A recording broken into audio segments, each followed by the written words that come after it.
Hello again, everybody, and welcome to the Warrior Report here on HBC TV 25. I'm Justin Barrientos. Thank you for joining us here today. We are brought to you by Russell and Associates and coming to you from the 111 Riverfront Building, the Latch Development Center in downtown Winona. And we'll talk today about baseball with head coach Seth Wing. Not anything to talk about games-wise because you guys had that bye week like you were talking about at the end of last week, but you have a lot coming up, and we'll get to that in just a moment. But I kind of want to get a state of the team, I guess, right now. Try to get a little bit healthy, try to fix whatever you needed to fix with some practices this week.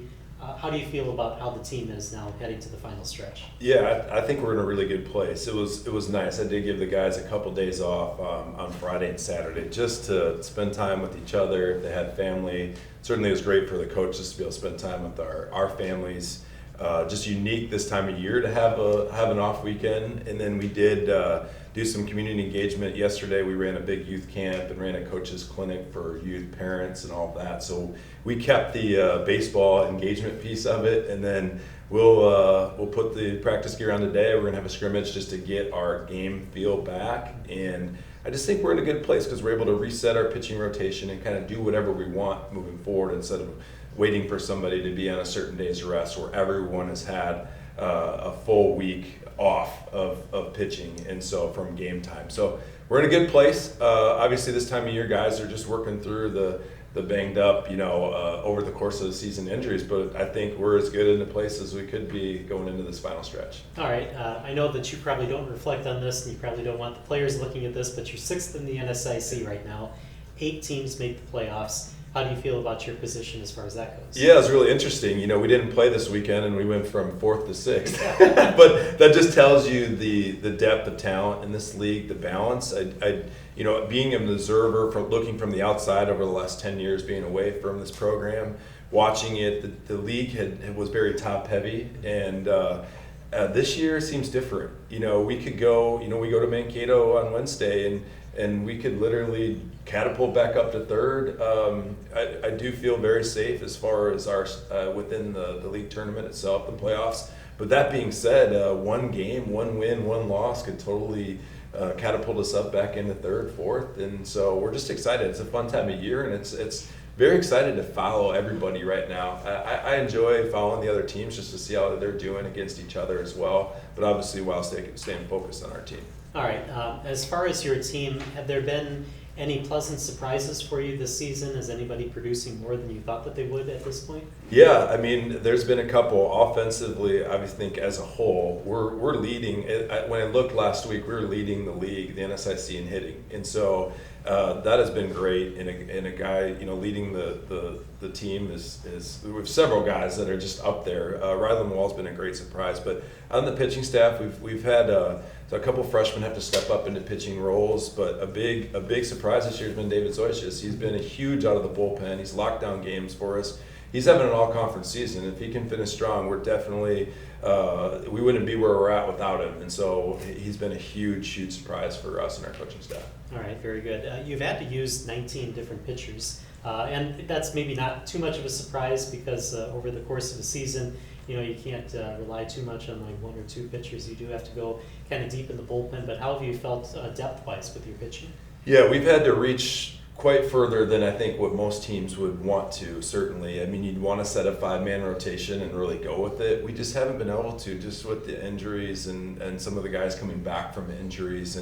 But guys have stepped up and have answered the bell, and certainly the best teams in our league have the depth of just 5 pitchers and then their top relievers, and then that's it. I think ideally if you had 12, 13, 14 very strong pitchers, you'd be in good shape. But we've had to piece it together this year, and I'm just proud of the guys because whatever happens out there, they keep showing up and they keep working hard, and it's just been a full team effort from the pitching staff, no doubt. And we've had to get key outs from all 18, 19 of those guys. So that is what it is, and we'll continue to build that depth over the next couple of years in our recruiting classes. All right, let's talk about what's coming up now, because it's kind of interesting. You get the bye week and you get yourself set, and then you're thrown right into the fire, the number 1 team in the NSIC in Minnesota State on Wednesday. Tell us how you think you match up against them? Yeah, I think the league has shown that anybody can beat anybody, and so we're going into this thing. Obviously, our focus is on the first game, and I always tell the guys, as soon as you get the first game, then you can start thinking about a sweep. And they're not elite like I think somebody we've had to face the elite teams with that. They're coming off a 3-game series. In fact, they're finishing their 3-game series today. And hopefully they're limping into these games while we're well rested. It's really going to see how quickly our offense can get back on track. We'll have Justin Firpo going in game 1, so I'm excited. We have our senior reliable, has a ton of experience. So I'm very excited and optimistic about this doubleheader, and I think we can make a statement to the league and to Minnesota State going into the tournament that we're a true player in this thing and hopefully can bring some hardware in. All right, what is your message to the team as they get ready to play? Yeah, they can beat anybody. And so if they play well, if we defend well, if we throw quality strikes, we can beat anyone. And I constantly remind that to this group. We can truly beat anyone. And in fact, if we get a win against the last 4 opponents, we will have beaten every single team in this league. And so that just shows we truly can beat anybody, and I'll continue to hammer that message home. If they come, play well, are confident, believe in themselves, stick together when we make mistakes, we truly can beat anybody. All right, a couple minutes left in the segment, and then after Minnesota State, although you don't want to look too far ahead, you have Upper Iowa coming up at the end of the week, and they're 10th in the NSIC right now. So you have a chance right now to kind of maybe move up a little bit in the NSIC standings. Yeah, it's unique. I was talking with our coaching staff the other day. We have 10 games left. 6 of them are against the bottom third, and 4 of them are against the top 2. What a unique opportunity for us to have that blend of opponents, and certainly we can make a statement. We can slide in. There's multiple avenues that can happen here, but certainly we feel good about these 10 games and being 6 games above 500 in the conference. We could finish a variety of different ways, but I just truly believe that we can finish strong and be in a higher seed in this thing. And wherever we end up, I know that we can be very competitive into the tournament. But it is a fun schedule to have remaining, and nothing better than having our last 3 games at home in our field too. Yeah, even after that huge homestand that you had, now you're on the road for a little bit, but as you said, you finish out at home, so great place for you to be at. Absolutely, yeah. All right, we're going to take a break here on the Warrior Report. When we come back, David Zoichis will join us right after this. For over 60 years, Russell & Associates has been helping individual and business clients achieve what matters to them. Our trusted advisors have the expertise and experience to help with long-term plans for personal finance, business finance, or wealth management. Focus on what matters most. Call Russell & Associates certified public accountants and advisors today at 507-452-3100 or visit us online at russellcpafirm.com. I'm a pretty calm, cool, and collective guy, but... Sorry, what's your name? Yeah, Evan. Hi, Evan. Yeah, we have no internet. Nothing. I don't know. It just stopped working. The internet is down. I know, I'm on the phone with them. No, that was my wife. I can't get online again. Yeah, I'm talking to Evan. No, my daughter, my wife. Okay, can you guys not talk? Sorry. Yes, we have the white boxes. I see one. They got horns on them. The one with the horns. Yes, I see one. We have 11 of those. I was on the phone and I got disconnected. Okay, it's not about you. We switched our broadband service provider. Devin put in 11, Evan. How are we supposed to know which one's 7 and which I thought it was Devin. Who's Devin? I got no service. Honey, you're blocking. You can't stand there. You're blocking it. Don't block it. And the best part, I never have to speak to Evan or Devin ever again. I think this one's 11. 11? We're not looking for 11. No, are we looking for 7, Evan, or 11? We have 2 next to each other. That's bad. 2 white boxes. Evan? And welcome back to the Warrior Report here on HBC TV 25, brought to you by Russell & Associates, coming to you from the 111 River Building, the Latch Development Center in downtown Winona. Davis Zoichis joins us. Thanks for joining us here today. Thanks for having me. First thing, I got to ask you, from what you just heard from your coach in that last segment, that's a lot of praise to hear. What are your feelings about hearing what he just had to say about you? Yeah, I mean, obviously no one expected that coming into this year. Haven't been throwing that much, but I'm glad I got a shot this year, and I mean, I've made it count for almost every time I've thrown, so just glad it's going well. I'm glad the team's doing well. Just really happy about the season so far. All right, I got to ask you about your story coming in, because coming into this year, you had thrown 36 total pitches in your collegiate career, 3 years here at Winona State. And you had a great career in high school. I think your junior year, you ended up runners-up in the state tournament in Wisconsin. And then you get to Winona State, and things don't quite work out the way that you wanted to. Yeah. Prior to this year, what was your mindset? What were you kind of thinking as you're on this team? I mean, like every year, just hoping for a shot. Didn't really get any shots, but this year I got my shots, and that's all I was hoping for, all I was asking for, and I got it, and it ended up well, and I'm glad it did. Yeah, so your coach is saying you're a possible all-conference pitcher.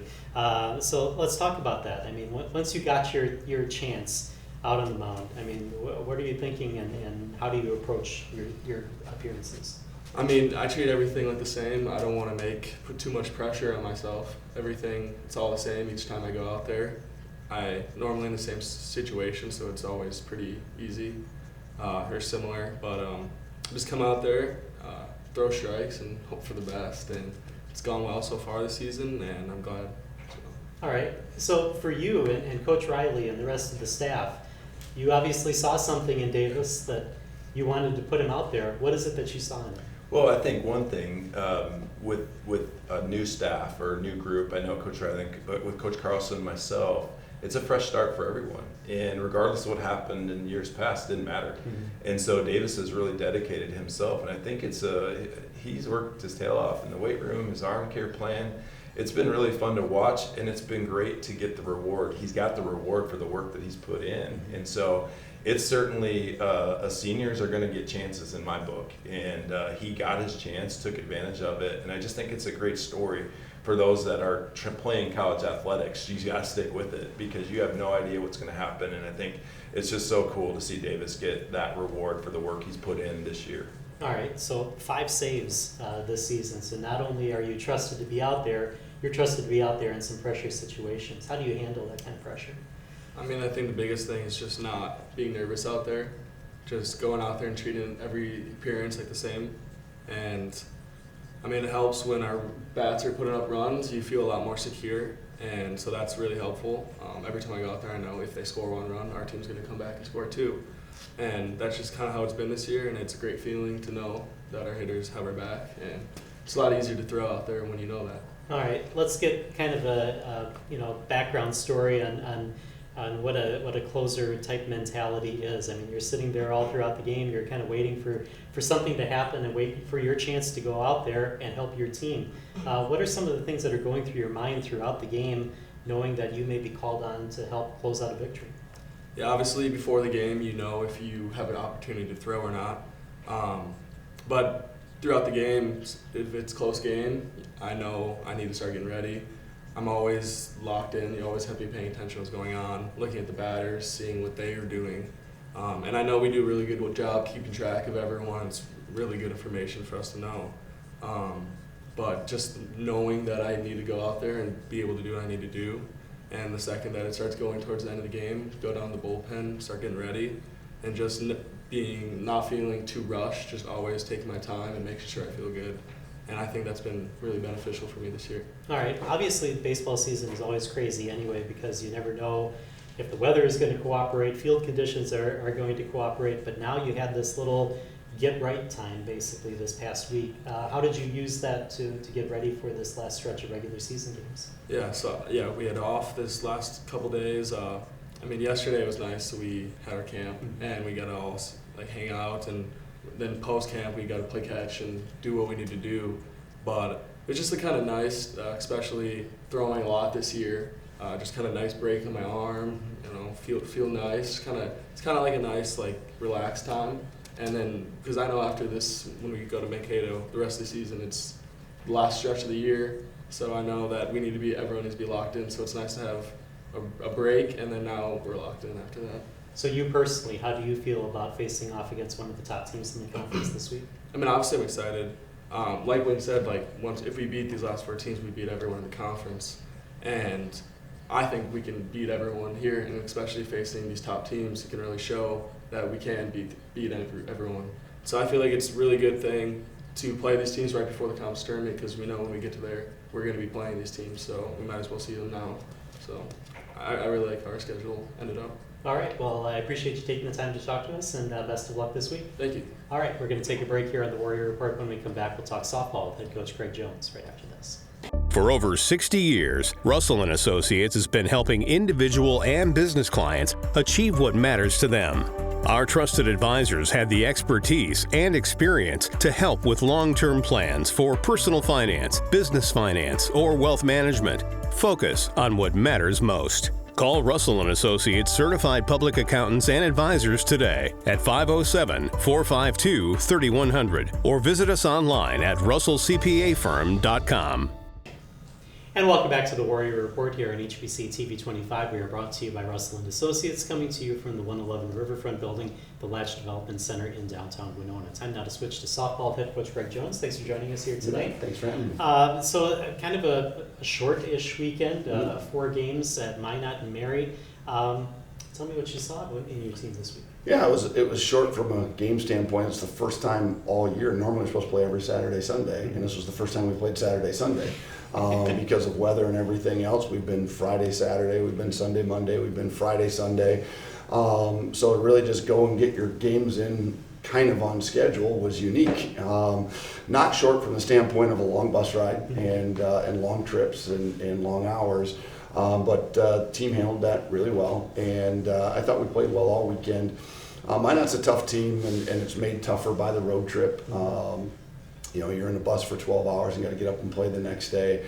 It's tough on your legs, it's tough on your mind, and all that type of thing. But we really fought hard. I thought I really liked our resiliency. We came from behind to win game 1. We got in a pretty good dogfight in game 2, just came up short. But I thought we played well all weekend, and then really hit the ball well at Mary yesterday. Had 19 runs in game 2, but had 2 shortened games because of our offense and the ability to score runs and get the ball at the ballpark again. So what do you make of all these big run totals that you've been putting up this season? Because it's a little odd. I mean, although you've been a good team for years and years and years, I don't think I've ever seen this many double-digit run games. No, we haven't. And again, I still think the identity of this team is pitching and defense. At least that's what I want the identity to continue to be. And so the hard part about offense is it's unpredictable. You can put up 19 one game and not score the next because a lot of it has to do with the other team. And all you can do is stay in your approach and all that type of thing. But I have felt all year from the fall on that we had a really good offensive team. We've talked in the past in here about kind of I don't want to say slow start, but just slower start from the power numbers and things like that. I think we had 6 home runs through our first 25 games, and we've had, 25 or something like that in the last 20 games or something. I mean, I don't exactly know the numbers. I just know it's a big discrepancy. So again, but we really went to work on it. And I think the biggest thing has been our timing and getting the barrel to the ball. I don't want to say it's exceeded my expectations because now we're kind of where I thought we would be offensively. But I don't think you ever predict that you're going to score 18, 19 runs or double-digit runs. You just go out there and hope to have good at-bats and score runs. But we do have great depth in our lineup. We do have great power in our lineup. So we're kind of where I thought we would be so far as production offensively now. All right. 1 through 9. Do you have trust in anybody that comes up to the plate as far as offensive goes? I do. I think we lack a little depth maybe in our order right now. We're a little bit banged up, and there's some spots at times that ebb and flow with production wise, but I like our order. I like 1 through 9. I love the fact that our 9 hitter is doing so well in Savannah as a freshman and able to roll to the top, because 1 through 4, again, 1 through 9, we're really good, but we have so much ability, especially through the top probably 5 hitters in our lineup, to get the ball at the ballpark.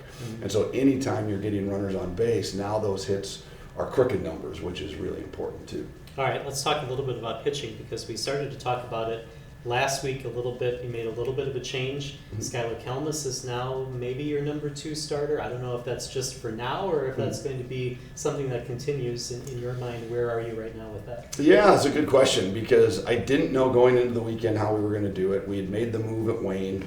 I didn't like it or dislike it. I didn't know how I felt about it. And the one thing what I really want is kind of Abby and Skylar to kind of be able to work together a little bit. I don't think either one of them have to be 7-inning pitchers. And if they are, great. If it works out, wonderful. But my goal isn't to say, okay, one of you get us 7. I look at it and say, okay, I got 2 really quality arms to get us 7 innings. Going into tomorrow or this week against Mankato and Moorhead this weekend, those are big games. And again, I don't want it to feel like we're putting all of it on either one of them. And again, I don't want it all to be on Abby Smith either. I just know that she can get us 7 innings, and I think we're in a good place with her. The problem then really becomes, if we're so set in that order, what happens if we need to relieve her? Who are we using for that? And so I'm trying to really kind of stay fluid. It's kind of, the old Major League Baseball closer by committee adage, and it's kind of starter by committee. And so we've got some things noodling in our head, but really what we're trying to do is just work and kind of follow what's working and kind of follow the hot arm and that type of thing. All right. Do you have kind of a feel, you kind of talked about a closer by committee and that with the bullpen, do you have kind of a feel of whether you, I don't know if trust is the right word, but if you feel better about one of those pitchers coming out of the bullpen over another? No, I don't have a good feel for that. That's kind of my problem. Right. Normally I do, and trust is a big thing for me with our pitchers, and I really got to trust you and feel good about something. And I feel good about both of them. It's not a lack of trust in either of them. It's really trying to figure out what role they fit into the best. And Skylar has been really good in relief. She hasn't been quite as good as a starter. She has been in relief, but it's also a different role, and she has to be afforded the opportunity to grow into that. And I thought yesterday was her best start. So, and I like the idea of Abby coming out of the pen, because now she can just empty the tank. And again, she's a starter, so I feel like she's stretched out to be able to get us long innings if we go extra innings. So there's a lot to that order. Yet at the same time, Abby's been a starter, Skylar's been good out of the pen, and so I don't really have a feel yet as we go. I like our, because the other side of it is I kind of like the lineup defensively behind Skylar, with Sav in center field and Abby at shortstop and things like that, and because we're down a person in the outfield right now, and so that helps. And so there's a lot of moving pieces that I kind of haven't really solidified in my head yet. And then to add to that, I mean, Abby Halas is producing at the plate. So that throws another kind of wrench into the business, because you want that to continue, but you also don't want to shake your confidence at all with the pitching part of it. So how does that factor in? It's big, and I don't know that it's as big for Abby because she's just a competitor who's going to go out and do what she does. It's big to me because I don't like messing with things that are working for kids and just allow them to be comfortable in the space that they're in. And part of why we moved on from Abby, or moved away from Abby as a starter, was because I felt like her load was getting really heavy. She was in, starting game 1, that's a heavy load. Playing shortstop, being our leadoff hitter, practicing all of those things every day. I just felt like it was a really heavy load, and Skylar was producing well as a pitcher. I needed Abby to kind of turn the corner as a hitter.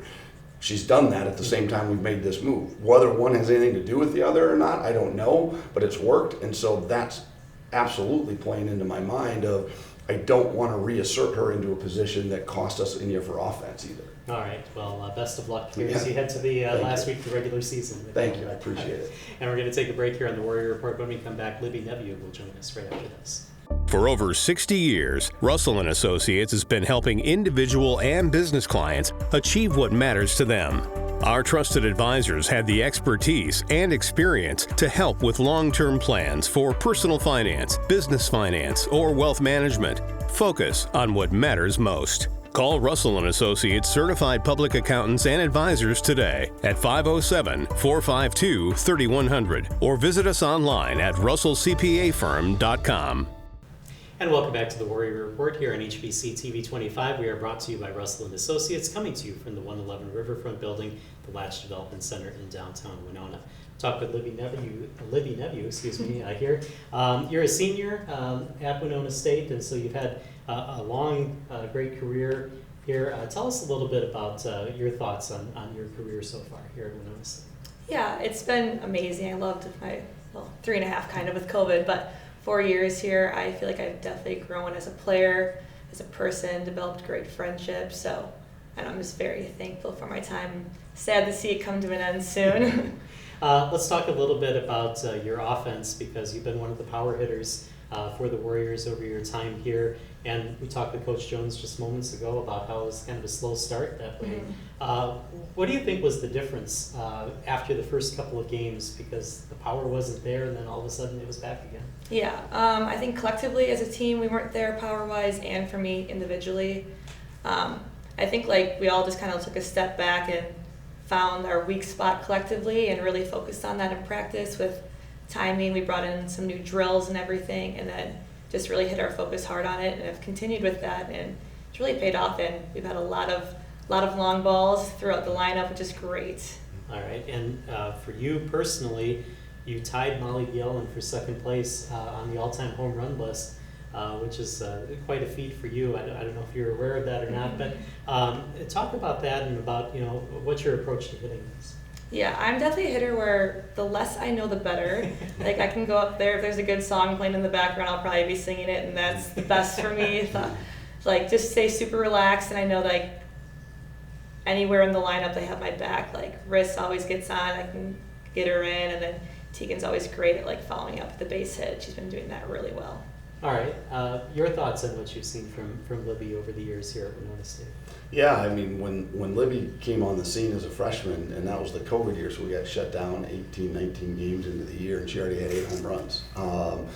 And to do that as a freshman, to start that well and that kind of a pace was truly amazing. And then she's just continued that on, and obviously we've had a lot of success in this program. We've had a lot of offensive success in this program, and for her to put her name where she's put the name in the record book is truly credit to Libby and the work she puts into the game, the passion she has for the game, and then her talent load that goes with it. All right, so you said your time is coming to an end soon, so you've made your decision that this is going to be it for you here at Winona State. What went into that decision for you? Well, initially I was going to take my 5th year, so I kind of went back and forth, but I'm going to PT school next year, so I was like, I think I kind of I have 3 more years of school. I think it's the right choice for me to kind of step away probably and get going to more school. But so yeah, it was a hard decision, but I think it's the right one for me. All right, so more school for you. What was the choice to go into physical therapy? What's that thought for you?